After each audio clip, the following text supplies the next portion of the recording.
What's up?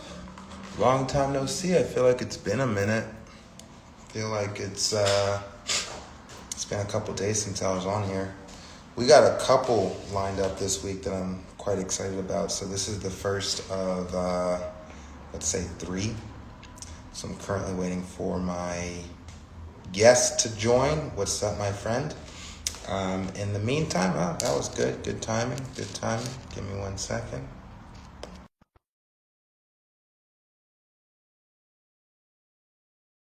I don't have to kill time. Not that I don't like killing time. It's just if I can skip it, I would skip it. I just sent you the invite. See if you're able to join.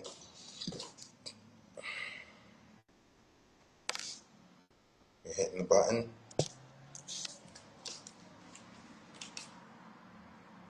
See if you can hit the button.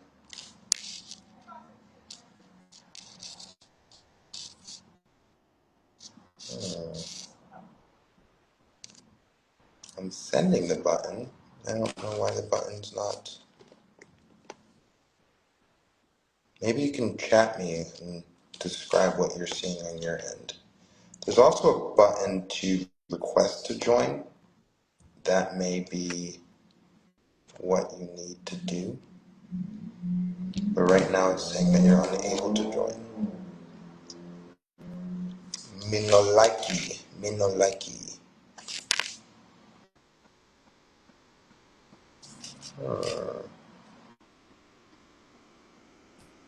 Furrowed brows. This normally works every time. I've never had an instance where it doesn't work. This would be the first time.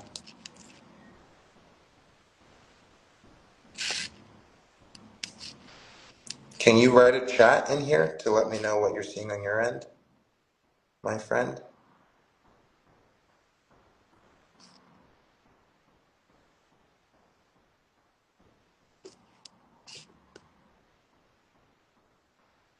Can you hear me at all?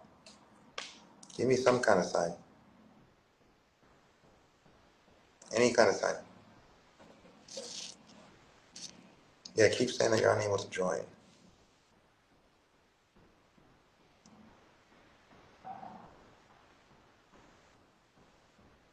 Let's see. Hey, nice Sean, how we practice. doing? How's it going? I had to get on my phone. My laptop was getting crazy.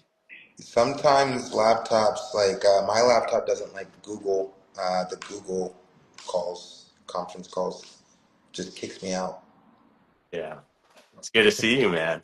Same, man. How are you doing? Looking good. I was seeing some of your latest posts. You're looking full, looking good. Thank you. Thank you, man. I appreciate that. I'm curious to hear about you. Like, how did you come across this journey, or how did you hear about us?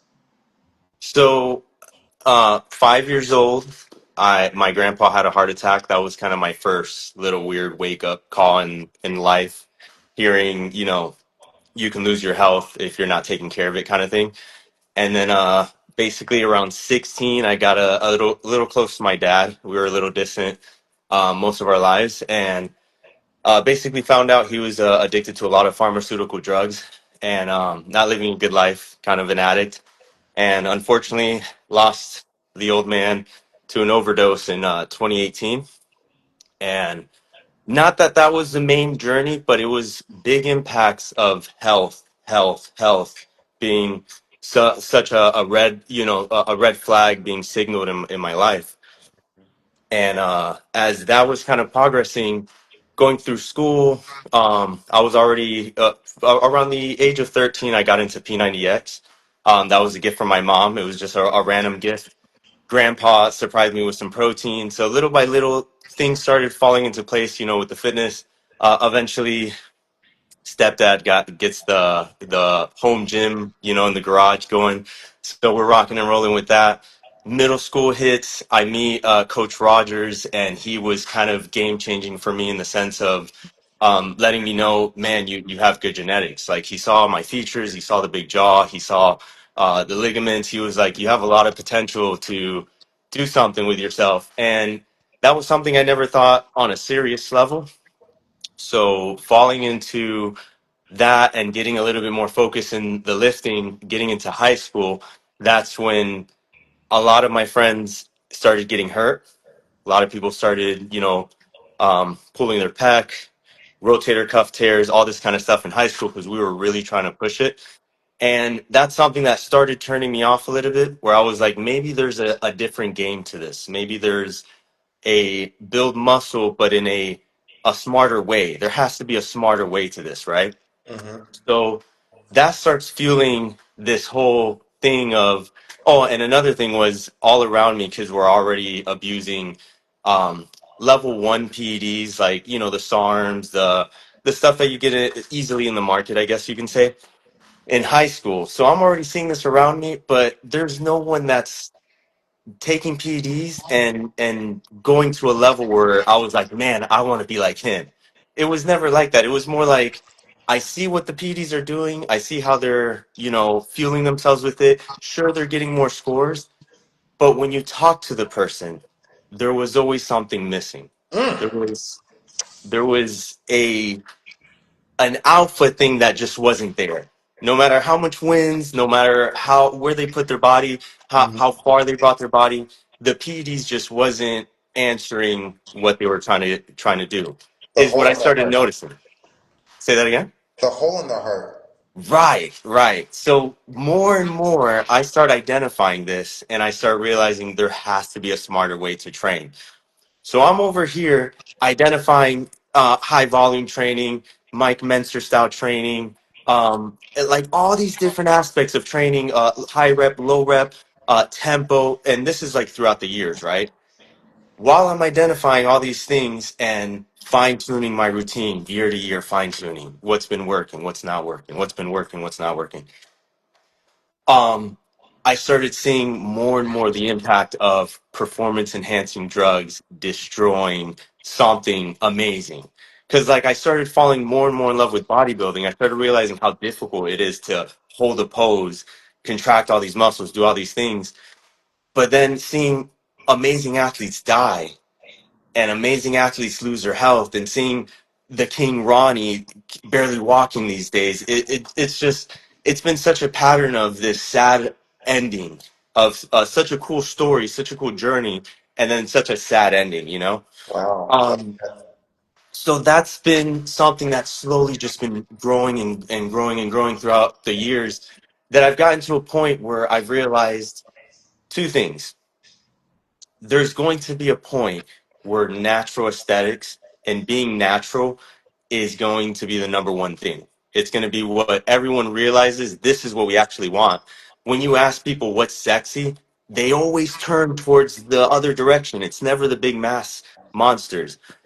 The problem is people like seeing people push themselves to death. It's just a reality that we live in. People like seeing athletes at the max in every single level. That's what we want to see in the shows.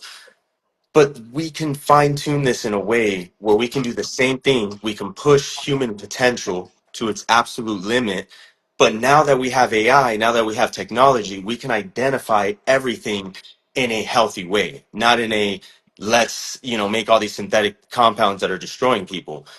The other side is we have not had a hormone pandemic yet, a testosterone shortage. That hasn't existed yet in our reality. If that was to ever hit, you imagine how critically damaging that could be to society, that everyone that relies on this type of stuff, it now loses, a life source almost. It's an energy source, it's a strength source. They would instantly become like a submissive, frail animal, and that would be a terrifying situation to be in. Yeah. So, thank God we haven't fallen into a situation like that. But then I imagine a world where that wasn't even a thing. Imagine a world where we were relying on our own bodies, maximizing our own potential, pushing the human limit now that we have the technology, now that we can identify the important things and erase all the stuff that it isn't, actually making impacts.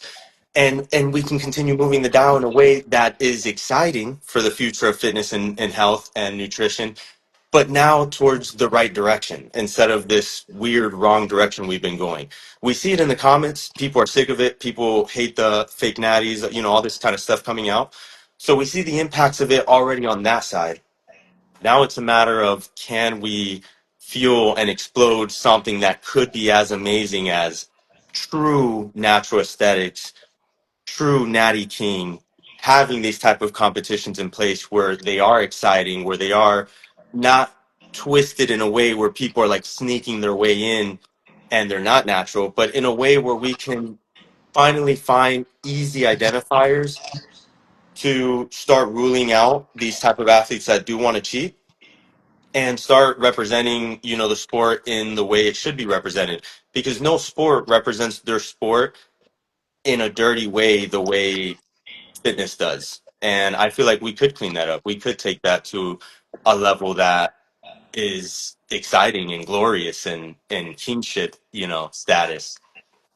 Wow, man. Firstly, great language. We're speaking the same language, so kudos to you for that. I can see that you're very enthusiastic and passionate about your perspective, which that goes a long way for me. Okay.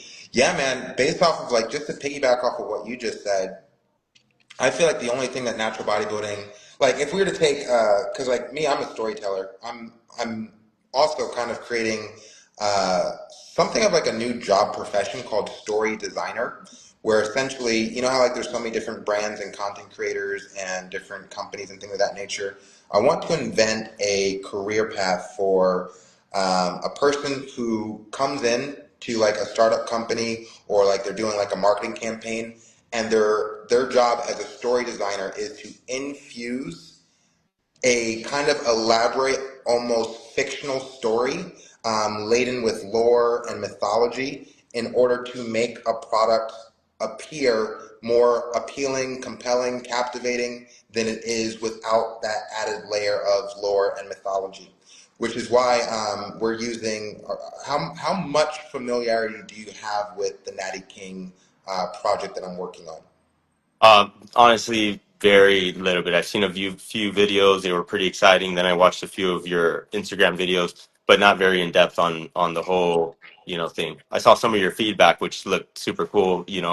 Um, Michael Hearn replying and all that. That was really cool. Yeah, for But sure. yeah, For yeah, sure. Okay. So I'll give you like the elevator pitch, right? Essentially, the idea is to host a King of Naturals tournament where it is a invitation only. Do you play video games by chance? very little bit. Okay. Street Fighter, Mortal Kombat. Stop me if you Yeah, hear Tekken. You've heard of these? yeah. Okay, all right. So basically, the King of Naturals tournament is invitation only, where we select 30 natural bodybuilders and have them compete for the title of the Natty King.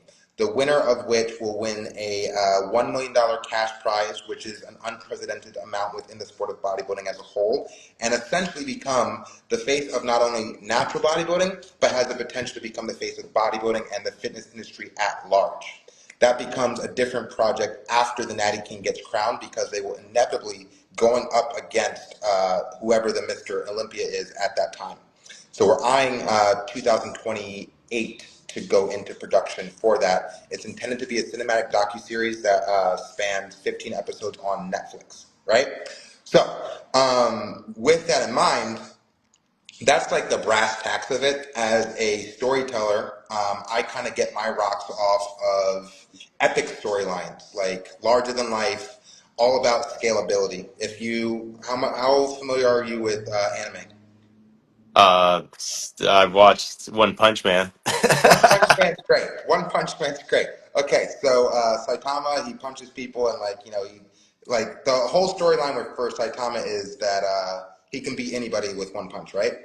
So when you think about the visual presentation of One Punch Man, we are looking to showcase an epic scope of story condensed within the actual presentation of the Natty King cinematic docuseries, which is intended to go on into an even higher budget feature-length film directly after the Natty King gets crowned.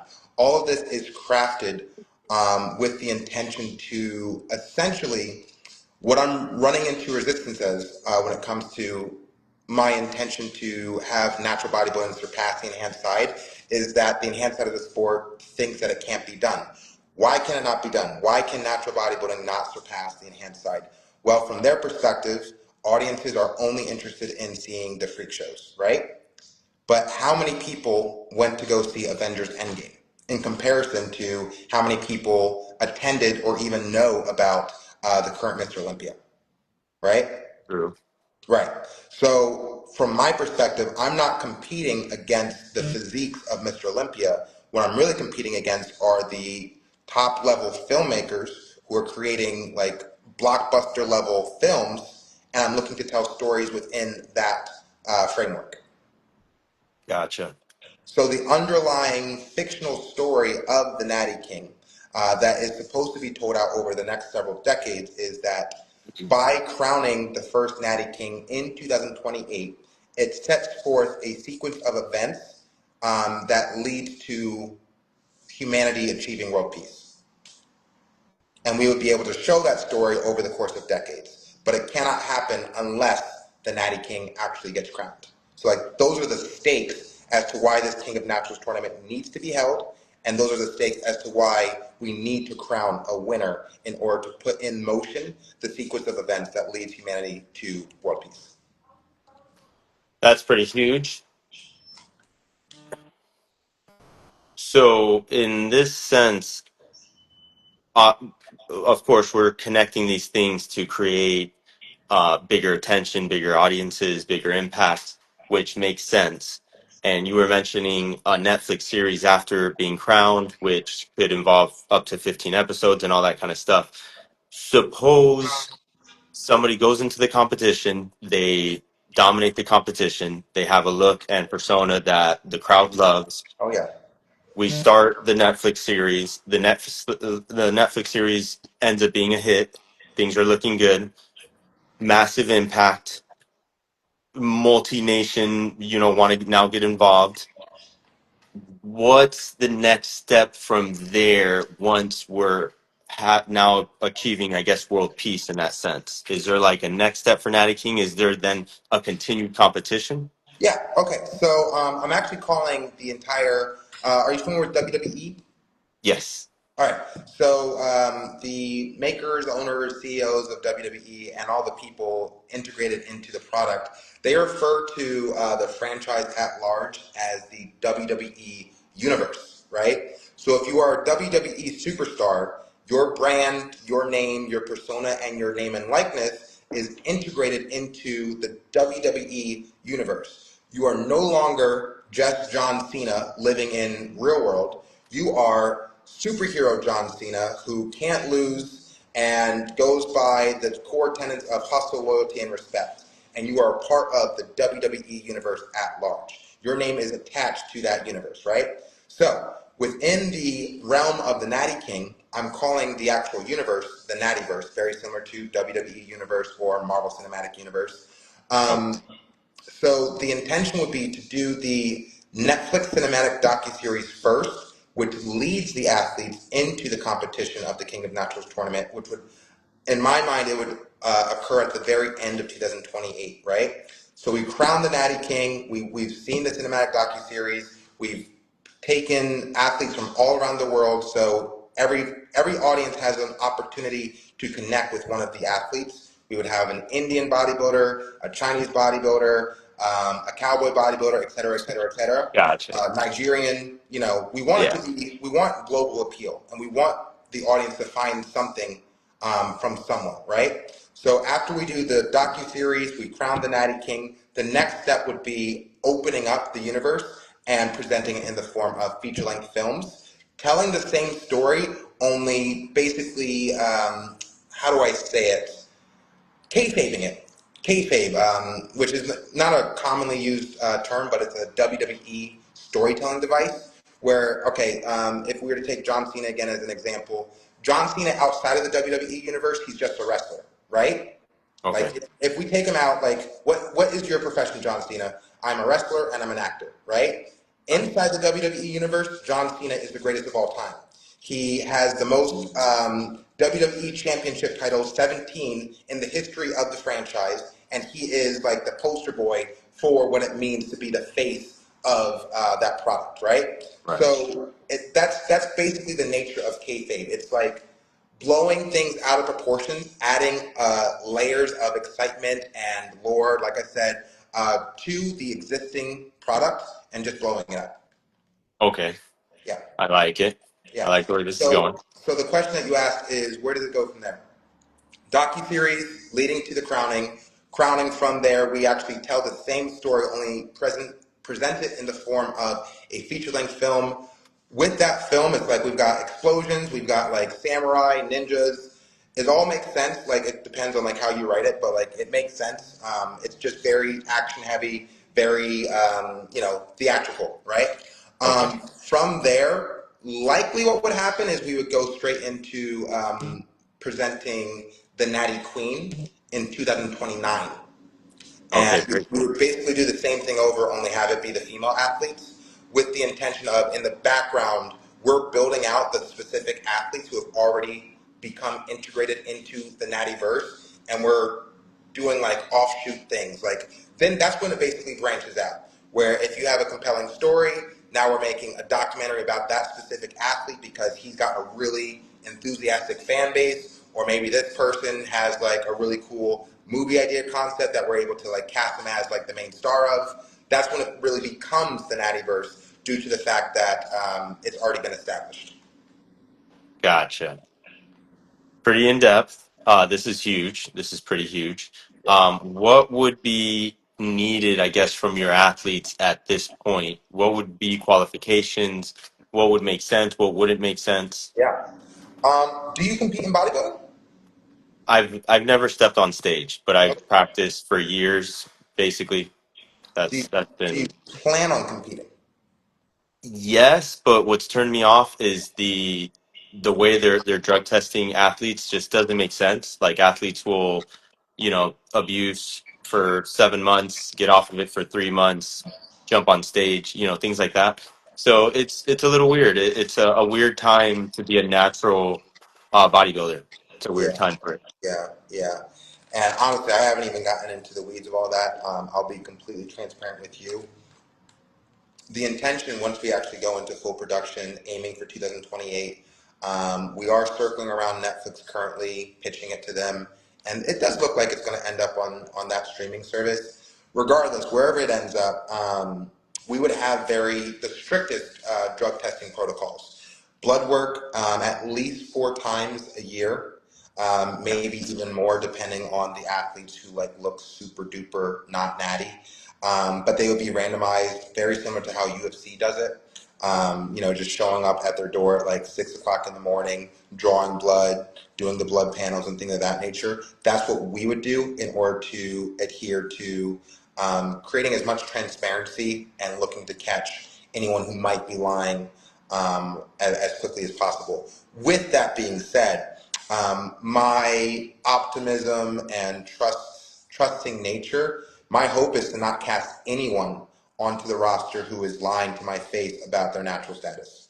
And one thing I want to make clear to everyone as this gets recorded and becomes available on YouTube, and we'll be able to refer back to it in future content, is the first season at the very least, I'm looking for only lifetime naturals. Maybe we can open it up in the future once we, have this thing become more global appeal and things of that nature. And if a person feels like, man, I wish the Natty King was around before I hopped on gear, I want to create opportunities for that athlete, but I not for the feel that. coaching. You know what I mean? Very cool. Yeah. So you asked the question, what do I need from athletes right now? Right now, we are still in casting. I'm seven athletes deep, so we're still casting 23 more athletes to occur over the next 3 years. What I'm looking for, great physiques and great personalities. And when I say personalities, that kind of opens up into like its own umbrella of what that could mean. It could mean like maybe you've got a lot of charisma. We are looking for like Arnold Schwarzenegger slash Conor McGregor type characters that are great ambassadors for the sport. They know how to use their voice, and they're not afraid of being themselves and being loud.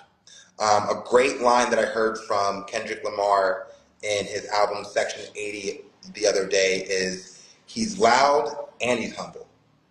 And what I've noticed about natural bodybuilders as I continue to immerse myself in this sport over the past 2 years, the majority of natural bodybuilders are just humble.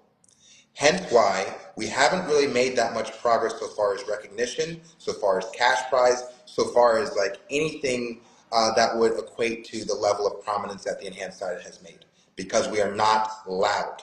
We are far too humble and we need to introduce, I'm just being honest, and we need to introduce some level of umph Yeah, that can only be achieved through having a big bombastic personality. huge, huge. Yeah. That being said, that being said, this project and this Natty verse is not exclusive to big personalities. If you have a really great physique and you're like a super stoic who is a man of few words, we can build that. We can turn that into a fucking story. It's like I'm a storyteller. Like that's my job. I'm aiming to compete against the likes of Christopher Nolan, who made some of my favorite films, Dark Knight, Interstellar, Tenet. Like that's kind of the person on my vision board when it comes to the type of execution and scale I'm looking to achieve over the course of my career within the various industries. So if we have like a really cool dude who like has a presence and he's a man of few words, we can build a story around that person. We just can't have every single athlete being like that because like okay, well now we've got 30 quiet guys and Right, right. That won't work. yeah, so we need variety, you know. Right. So I say personalities, but you can also have like a really cool origin story. Maybe like you grew up homeless, and like it's all about what can we tell around your name and likeness. That's how I'm casting. Great physiques, and what story can we tell around the person that you are? Yeah, I completely agree. And I watched one of your videos recently where you were like, I wish there was somebody that existed that was an Arnold. And Arnold had an aura, when you saw him on videos, the crazy, going all crazy and all that. But a lot of it was him also going to acting school, him also putting face, putting character, right place, right time. All of this at the end of the day, how much is real on Instagram? How much is reality versus what's people are trying to push. So I feel like everything's mindset, and if there was a character that needs to be a certain way, obviously I'm very tuned right now to 14 hours of my job, and I don't get to scream and do crazy stuff often with people, but I think that's environment too, putting yourself in an environment that's freeing, where you can be a little bit more yourself, be a little bit crazy. And I think that takes a little bit of balls, courage, and just doing the damn thing. And a lot of people don't really do that because they like, I don't even know if humble is the word for it, but it's almost like a fear of opinions, of people just thinking you're a certain way because you acted a fool. But reality is it's one life, it's a short life, and we might as well be ourselves to the fullest, whatever that means for each I person. I think there's something else to it too, and this is something I've observed over because I obviously at the end of the day this is a document this is a documentary. I want to say documentary. This is a documentary. Um, but then at the end of the day, this is a documentary and I am spending a lot of time observing the psychology of athletes. And when you think about like the majority of athletes, I mean, you don't even have to apply it to like bodybuilding. You could look at any sport. Most athletes aren't trying to hop up on a podium and talk about how great they are. The That's majority of true. athletes aren't really trying to glorify their own skill or their own talent. That is specified to a very niche group of athletes who are egotistical and want to be seen. Michael Jordan being a Right. perfect example. I see your point. Yeah. So it's like I don't hold anything against the natural bodybuilding community for like them not electing the face and an ambassador with a similar personality style of Arnold Schwarzenegger. I don't fault them for it because most sports don't have that person. Right. However, I've always wanted to be the greatest of all time. And No. when I discovered natural bodybuilding 2 years ago, I saw an opportunity to be the greatest of all time. I didn't even know that this sport existed. I only thought that bodybuilding was exclusive to people that took steroids. And then when I did myself a proper cut and I ate, like, I went on a diet, did the calorie deficit, and ate proper nutrition, and I discovered the potential that my body had to achieve an aesthetic level of greatness, I was like, oh shit, I'm about to become the greatest of all time. Uh, And how many natural bodybuilders are even comfortable talking like that? You know, right. very small, very small. Like my competition is probably like 10 people on the planet so far as competing for the greatest of all time. You know, so essentially, I'm looking to find those 10 people. I You know, like it. I like it. yeah. Man, it's hard to put in words, but you're absolutely right. A lot of athletes are humble. They win and they don't glorify it. They don't party their own name. And I think we are missing a little bit of that. Something that I loved about McGregor was that he was cocky about it. He was like, I am gonna whoop his ass. It's gonna happen. It's done. And think about And the yeah, before and after of the UFC. But like, think of before Conor McGregor entered the UFC and after Conor McGregor left the UFC. yeah, Before it was like, it was making some success. People were watching. Conor McGregor entered, and then it became a $1 billion franchise. It yeah, became a $1 billion empire. So, 1,000%. yeah. Same thing with Arnold Schwarzenegger. Perfect example again. Do we even know the Mr. Olympia before Arnold Schwarzenegger? Sergio Oliva, right? Arnold comes in, Pumping Iron gets made, huge documentary, blockbuster, blows up, and then after the fact, everyone wants to be a bodybuilder. How did Arnold become Mr. Olympia? He took steroids. Let me take steroids because I want to be just like Arnold. Right. It's just influence. Yeah, that's huge. Yeah, That's huge. yeah. It's unfortunate because if steroids weren't normalized at the time that Arnold was, making his rise and like going through the ranks of the sport, it's likely that he still would have been a star. Because like the general public had no idea to like what's the difference between Arnold off steroids and him on steroids. They just like Arnold, you know. So it's unfortunate that steroids were normalized so early on in the sport, and now fast forward several decades later, and it's like if you want to compete on the Mr. Olympia stage, which is the only stage that matters, you have to take steroids. Yeah. What would you say is I guess it's hard to put into a question, but you're looking for somebody that's like Arnold, but there's obviously a lot of egotistical, cocky, lifters out there that are maybe natural. What outside quality of that are you also looking for? Like, are you looking for somebody that can on the spot do like skits, you know, is there something specific you're looking for? Well, and this is why I'm all about inclusivity. I'm interested in working with anyone and everyone. The type of star that you are is completely up to you. I work with what you give me. Okay, so there is no specific parameters as to like who I'm looking for. I just know how to work with people and optimize their story and properly integrate their storyline into my narrative. My narrative is to crown the Natty King and to show that the Natty King is a bigger title than the Mr. Olympia. And that will be confirmed over the next 3 to 4 years. The Natty King will be a bigger deal than the Mr. Olympia. So, any person who is vying for that title, any person who is supporting it, talking about it, sending me athletes, they are part of the Natty Cinematic Universe, and we will be able to display them and their contributions in future content. As you were explaining that, it instantly hit me where I feel the ending you have, uh, the world getting to world peace after the Natty King's crown. I feel like there has to be a massive impact globally in between that leads to the world peace. Yeah, And then I instantly thought, uh, pharmaceutical companies. yeah, If the Natty King ends up being bigger than Mr. Olympia, it's because the Natty King proved something that to the world that basically pharmaceutical drugs and hormones and all of this yeah, should be irrelevant because yeah, this is now bigger than. yeah. Yeah, you're right on the money. And that's why it's probably going to end up becoming a war because when you think about the people who are at the top, top of the food chain when it comes to big pharma, they're not going to want to just lie over and stop selling Ozempic and stop selling, Right. pharmaceuticals, performance enhancing drugs, and things of that nature.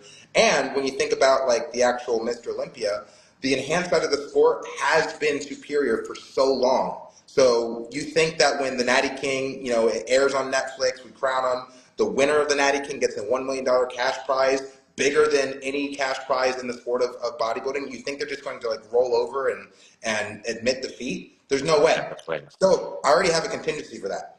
Um, Directly after the Natty King gets crowned, I do want to start in production on an anime concept that's supposed to take place 20 years after the first crowning of the Natty King.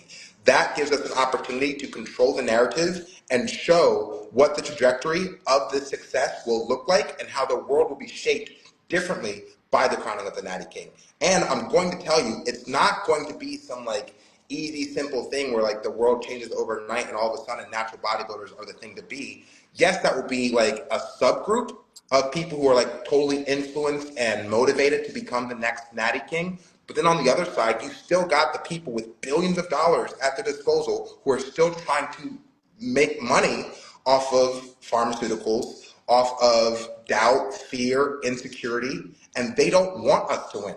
So 20 years in the future, you've still got the Mr. Olympia and the advancements in technology and the fact that they think that we like the audience wants to see the freak show, right? So my idea is to basically, are you familiar with like genetic engineering? Yeah.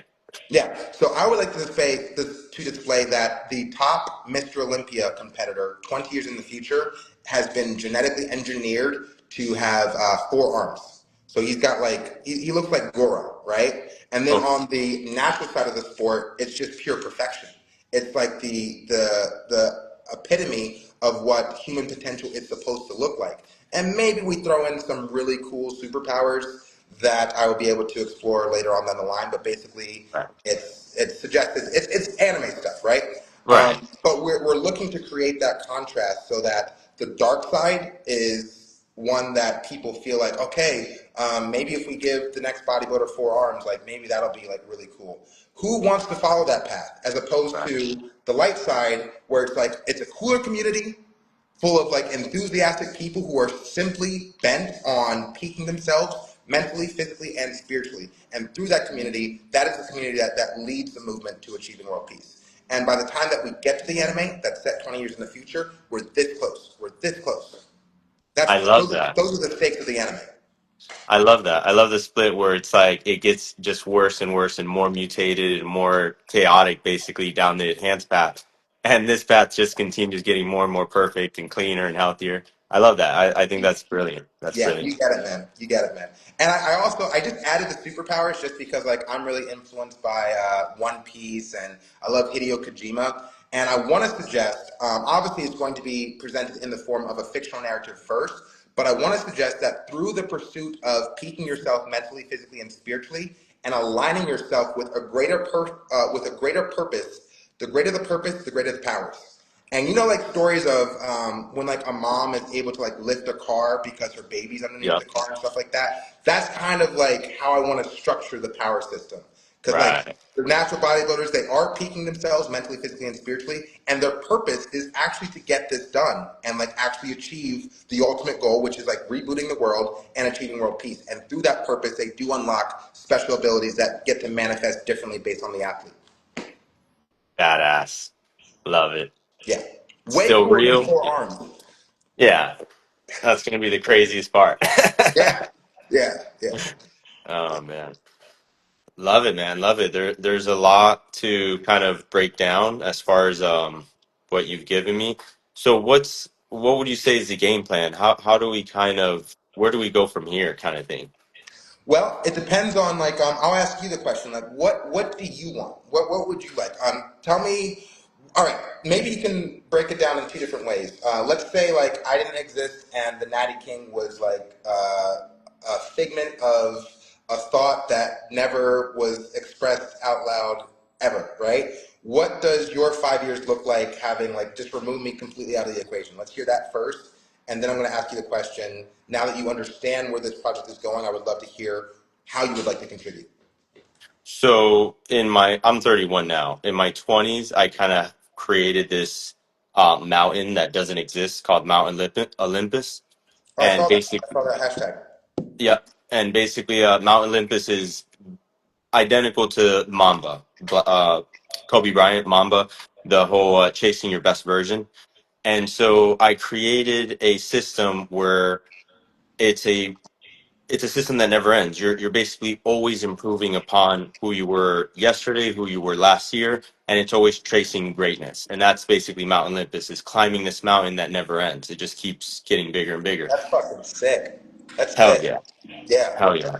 that's fit. Um, so that's like my vision right now that I've been kind of living by. And then the last 10 years I've always represented myself as like the Natty King, and I always put hashtags of show me my opponent because I'm calling people out and letting them know if you're truly natural, come train with me. Like I want to see what you do. I want to hear your knowledge. If you're bigger than me, and I sit at 210 now. I'm like 6'2". If you're bigger than me and you're natural and you can flaunt it, ballsy, as much as I do on Instagram, pull up, like let me know. I want to know what you're doing. I want to know the secret because I haven't seen it yet. So I lived that the last 10 years. I felt like I was my own, I feel like a specimen that just came out of high school. I was the bearded guy in high school. Hated a beard when I was in high school. I was shaving that thing butter face up. Hated it, but I was that guy. And eventually I realized I have Olympia genetics, and I know if I took what needed to be taken, sure I could blow up, sure I could probably end up on stage, but it's so small compared to the big picture of if I win a few stages, suppose I have 6 to 10 years, and eventually the end goal is be like C-Bum, right? Mm-hmm. Or the next 20, 30 years, I create the empire of finally breaking the enhanced side, which is becoming the Natty King, which is representing the Natty King, which is showing the world that you can get jacked and look good and not have to take bullshit, not have to ruin your health basically in the process. So that's been my whole thing, and I have tons of ideas with clothing brand. I have tons of ideas with supplements.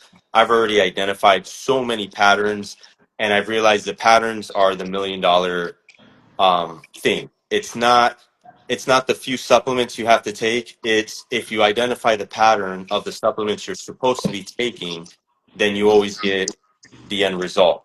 If you're following the pattern training wise and the exercises are in the right place during the exercises, and you get bigger impact and you repeat that over and over, you compound that, and over time things get crazy and then people get crazy results. So that's something that I've identified over the last 10, 15 years is there's a lot of patterns that are hidden in the fitness, health, and nutrition world. I'll give you the easy example: diabetes. Diabetes is a lifestyle choice. You can cure diabetes in 3 to 6 months.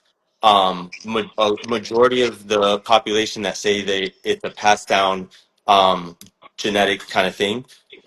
It's 0.1% of the population that's born with some type of um, immune disorder when it comes to diabetes or their pancreas and stuff not working. Very small population. So 99.9% is lifestyle. And when we start facing that reality, that's where the impacts happen, is when people look into their lifestyle, they make the adjustments and the patterns. It's all the patterns. If you're following the pattern, you're always going to get healthier and healthier. Your body doesn't go back. The whole people tearing their tendons, all that stuff, that's only in the PED world. Like you don't get that in the natural side. We don't have to worry about those things because our system and our body is only getting better when you're doing what you're supposed to be doing and you're keeping things natural and healthy and low inflammation. So I know I'm kind of everywhere with this, but it's so in depth. There's just so much to it. But that's kind of the main gist is I've realized there's a magic in working out. There's a magic in nutrition. There's a magic in each thing in cardio, in recovery, where if you identify, the 80-20 rule, the law of 80-20, yeah.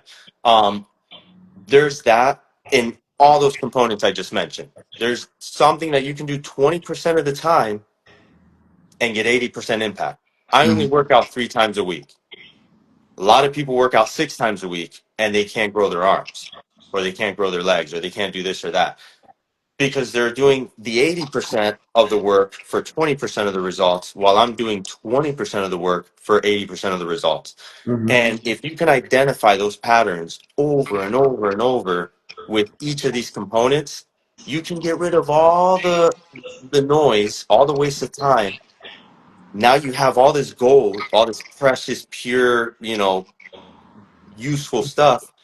And if you just use that over and over and over, no one can compete with you. It just gets to a point where you do start looking like a half natty king. And that's been something that I feel like I need to release in the future. I feel like this is information that was given for me through a life that was set up in a way where I know God's plan. I know that's crazy. If you don't believe in God, that's something that's been a crazy coincidence, too much of a coincidence in my life to say how many coincidences until we say there's something going on, kind of thing. So on my side, I've seen signs that have led me to identify that there's knowledge that has been passed to me. I've abused the knowledge and I've used it and I've loved it, and it's my physique, and I get to eat Bojangles and fried chicken pretty often and all this kind of good stuff and not have to worry about losing my abs overnight. And a lot of people having a meal count and calorie count and do all these things and do 99% of their work and get so little results. Those are the type of patterns that have been given to me that I know I'm supposed to give out somehow to the world. And I don't know who I'm supposed to meet or how it's supposed to happen, but I see it unfolding in a way where there's no way I can run away from it.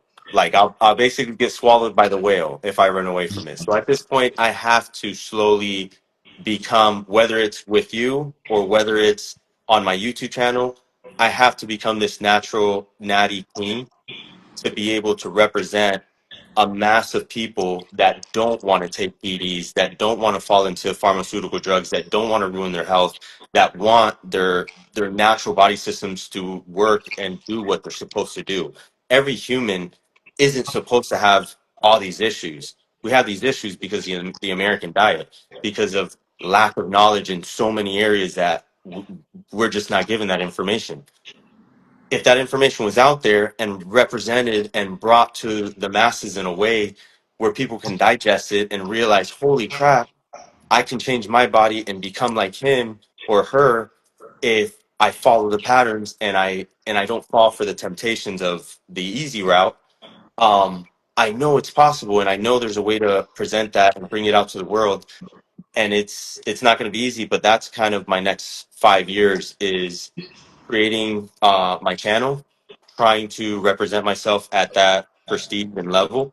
And I kind of feel like the road's already unfolding in front of me, but it's a matter of a few things that I know that I have to let go on my side to really step into the Natty King shoes, because the Natty King has to be like you said, like Arnold's level. He can't take no shit. He can't take no one's bullshit. He can't take some punk saying, "Oh yeah, I'm natural too and I'm twice your size."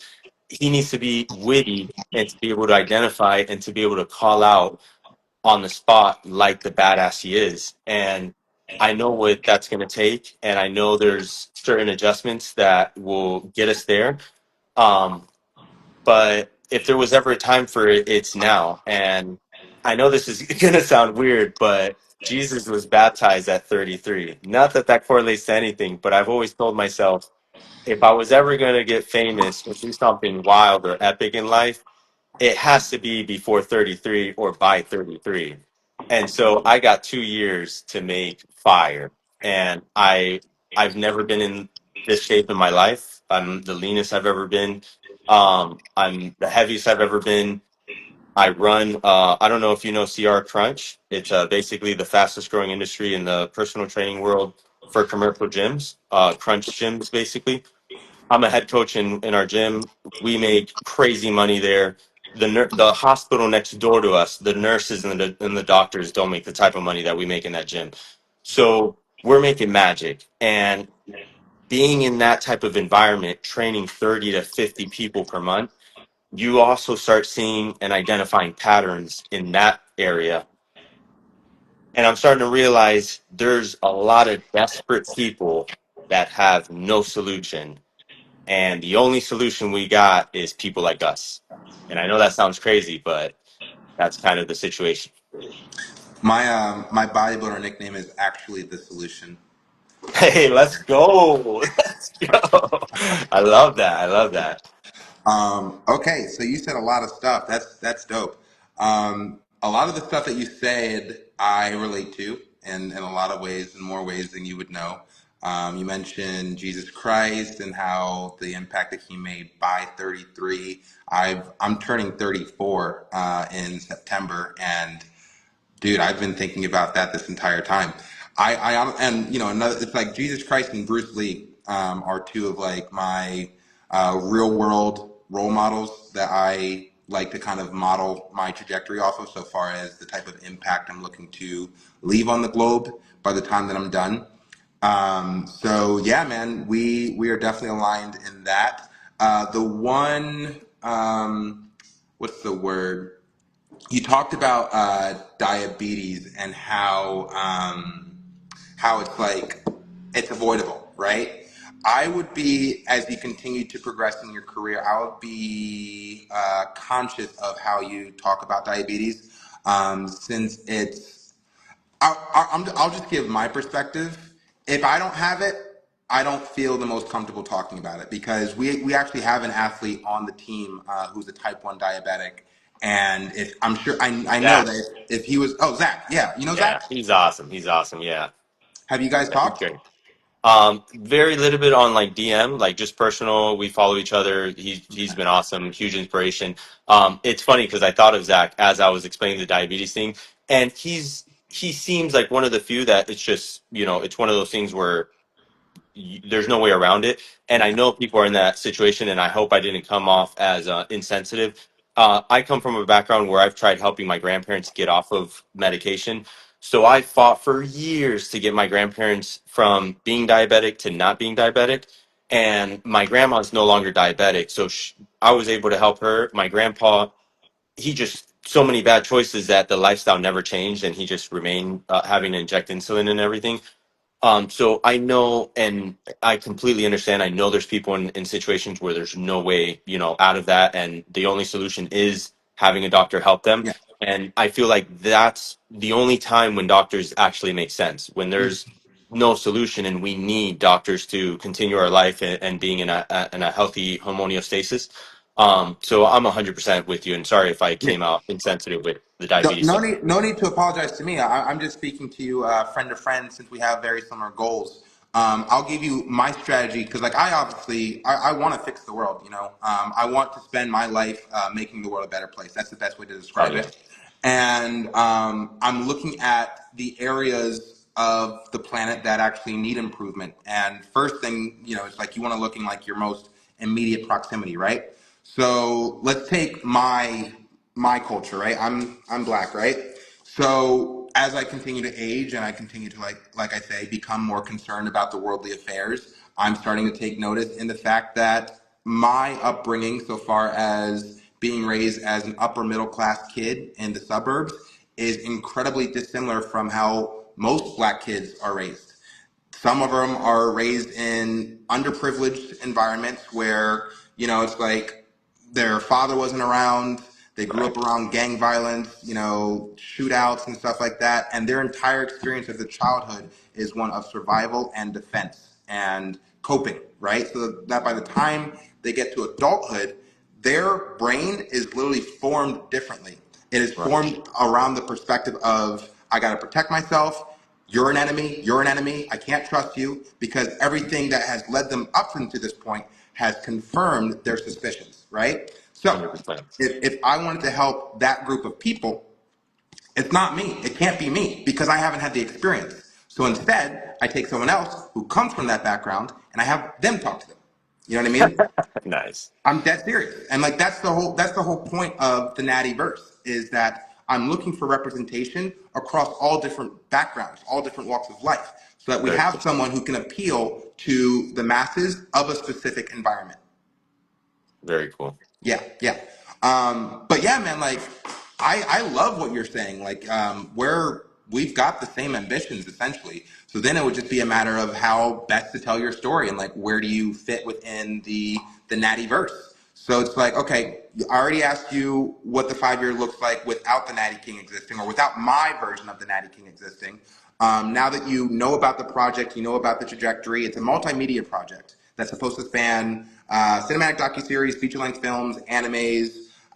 If we have a compelling character, we can build stories around that compelling character and present it in the form of whatever we want, right? So with that being said, what comes to mind as to how you would like to integrate your character, your name and likeness into this story? I imagine something in the lines of a kind of like a perfect physique, a character that has, I guess, perfection, almost like a walking god on earth, but has some type of secret inabilities, like they can die if they were completely smushed or something like that. Like it would have to be something more human and relatable to human level, where it's not like he's so superhuman where we'll never be like him. He almost has to be reachable if you had 1,000 years, maybe like that kind of level of superhero difference from a human.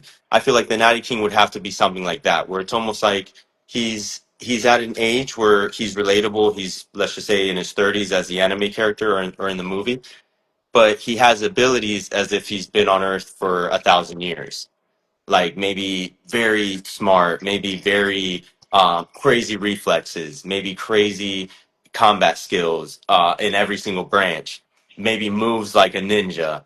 Um, Takes off his physique, and his physique looks like he's been conditioned the last 500 years, kind of thing. But he's also human at the end of the day. In some way, it's almost like he's kept himself alive through some type of regime that's been so extreme that it's like no one can follow that kind of thing. Is what I imagine would be the Natty King, and how that would fit in reality is where I think things get a little bit weird, because I imagine the Natty King almost like Ziz, or Mm. almost like Michael Hearn, cocky attitude, badass, a mixture of like just being out there doing crazy stuff. But then in the anime, it's kind of hard to imagine somebody with those abilities not being super disciplined, not being super, to their regime, their weekly systems and stuff. Where in the anime, I almost imagine them as like this guy on a farm that never bothers anyone, but when he's finally ticked or bothered, that's when his badassness comes out, and suddenly it's like, oh man, it's been him this whole time, and he takes off his shirt and he's pristine, and it's Mm. like God mode all over again. So it's weird. It's like the anime can go a lot of different directions. The Netflix series I feel like would need crazy excitement in the sense of like Ziz level or cockiness, like Michael Hearn calling people out, calling fake natties out, that kind of level of stuff to really, I guess, catch attention, because that's, I guess, what a lot of the focus is.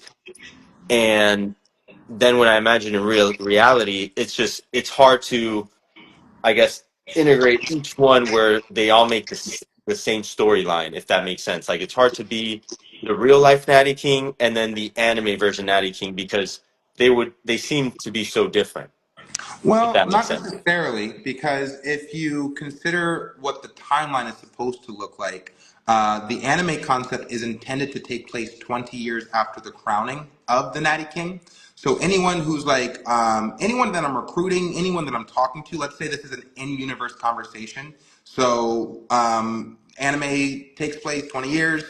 This conversation, let's say that this is inside the anime, like this conversation happened inside the anime, we can refer back to it.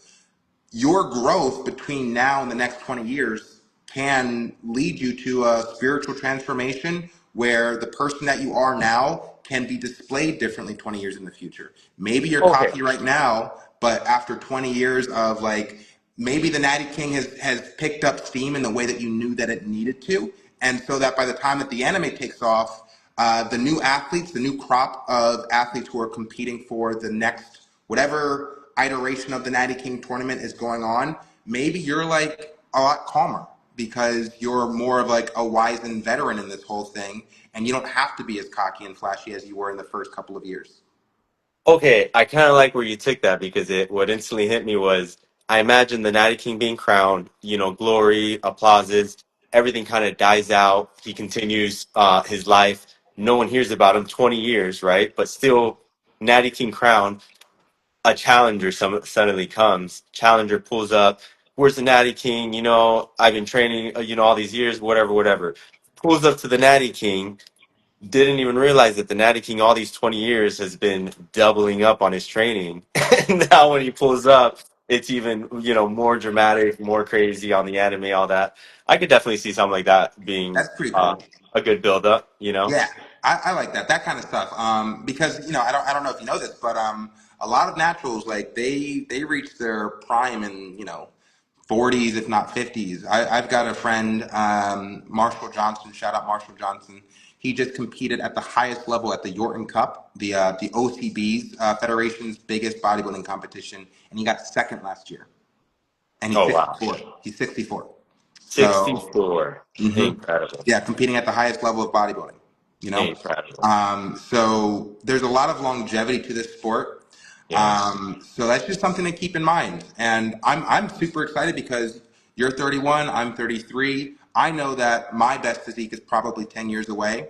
So in between now and then, right now it's just about networking, making friends. My intention is to unite the entire community around this concept that the Natty King does exist and he needs to be crowned in order to be the catalyst for the next sequence of events to occur.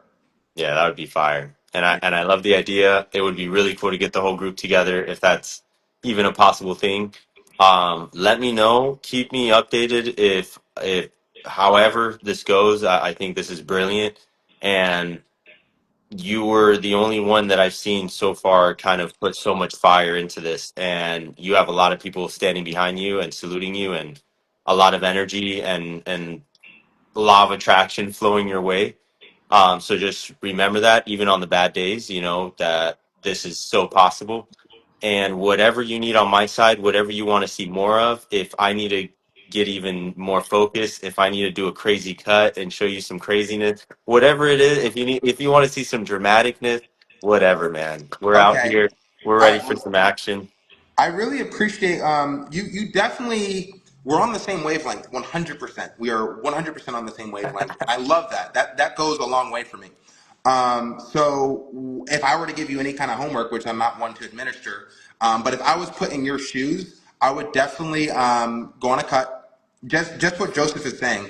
I would advise you do a competition, and I would advise you to like plan to win, prepare to win, Yeah. go through the process of doing a competition with the intention to get the overall, and that will give me a better understanding as to what your physique looks like, stage ready, and then based off of that, because it's like I'm not trying to disqualify. Obviously, what I've said in the past, and I'm still standing on it, is I am assembling the greatest 30-man team in the history of sports and entertainment.